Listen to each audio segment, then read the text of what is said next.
حضرت نوح علیہ السلام کا زمانہ بعد از طوفان توحید پرستی کا تھا، کیونکہ طوفان کے بعد صرف وہی لوگ بچ گئے تھے جو حضرت نوح علیہ السلام پر ایمان لائے تھے اور وہ کشتی میں سوار ہو کر زندہ بچ گئے تھے۔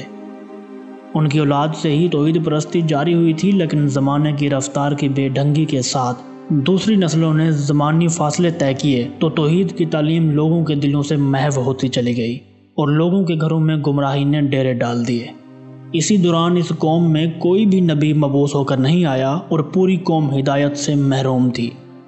یہ لوگ بڑی بڑی عمارات تعمیر کر کے، اور جو شخص ان میں سب سے بڑی عمارت بلندی کے لحاظ سے تعمیر کرتا وہ اتنا ہی معزز اور قابل احترام شمار ہوتا تھا۔ جب عاد بن ارم کی قوم میں تمام دینی اور معاشرتی برائیاں عروج پر پہنچ گئیں اور لوگوں میں توحید کا کیل نہ رہا اور ہر طرف بت پرستی اور دنیا داروں کا رواج ہو گیا، اور ان میں سب سے بڑی خرابی یہ بھی پیدا ہوئی کہ جو بھی ان میں بزرگ یا نیک آدمی فوت ہو جاتا تو اس کا ایک مجسمہ بنا کر بطور یاد کے رکھ لیتے، اور ان مجسموں اور بتوں کے وسیلے سے وہ خدا تعالیٰ سے اپنی مرادیں مانگتے تھے۔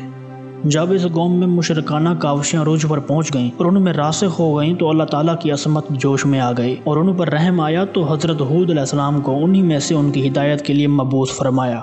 قوم عاد میں ایماندار آدمی تو کم ہی تھے، باقی تمام سرکش اور مردود انسانوں کا گروہ تھا۔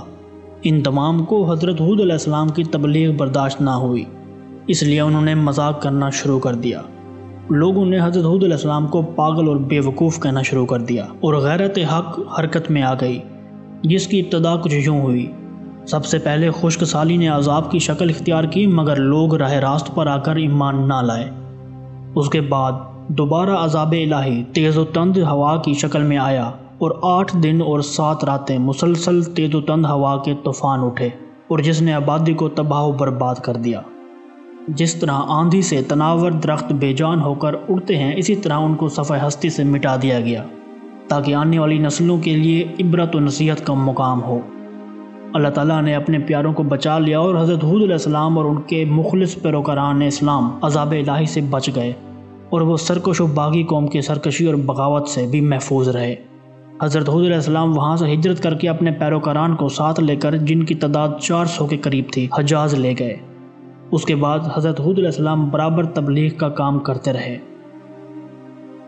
حضرت ہود علیہ السلام نے 50 سال تک اپنی قوم کی تبلیغ کی، مگر قوم کے سرداروں نے ان کا مذاق اڑایا اور عذاب الہی سے ہلاک ہو گئے، مگر ان کے نصیب میں ایمان کی روشنی نہ تھی۔ حضرت ہود علیہ السلام قوم عاد کے برگزیدہ پیغمبر تھے۔ آپ علیہ السلام نے کتنی عمر پائی اور کس عمر میں نبوت ملی، ان سوالات کا درست جواب کسی کے پاس بھی موجود نہیں ہے۔ بعض روایات میں آتا ہے کہ آپ کی عمر 400 برس تھی، مگر اس کے بارے میں بھی کوئی تصدیقی معلومات حاصل نہیں ہوئیں۔ البتہ آپ طوفان کے بعد 50 سال تک زندہ رہے۔